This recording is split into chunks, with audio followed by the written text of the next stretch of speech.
কাল রাত্রের আচমকা ঝড়ে এই গাছ পড়ে গরু মারা গেছে, ছাগল মারা অবস্থা, ঘর ভেঙেছে, মিটার ভেঙেছে। আমার উত্তর চব্বিশ পরগনার হাসনাবাদের বিশপুর গ্রাম পঞ্চায়েতের পুবের ঘেরি এলাকায় বৃহস্পতিবার রাতের ঘূর্ণিঝড়ে ব্যাপক ক্ষয়ক্ষতি হয়।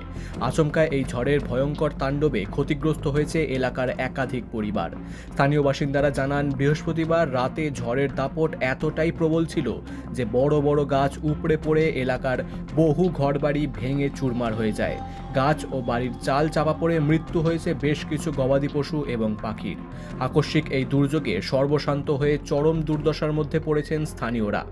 অসহায় এই পরিবারগুলির দাবি, প্রশাসন দ্রুত হস্তক্ষেপ করে সরকারিভাবে কোনো আর্থিক বা ত্রাণ সহযোগিতা করলে তারা অনেকটাই উপকৃত হবেন এবং নতুন করে ঘুরে দাঁড়ানোর সাহস পাবেন।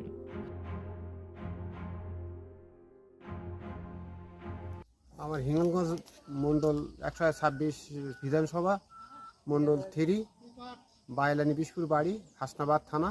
আমার কাল রাতে আচমকা ঝড়ে এই গাছ পড়ে গরু মারা গেছে, এই ঘর মিটার গেছে।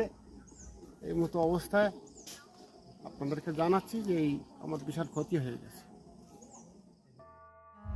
Bureau report, বঙ্গদর্পণ।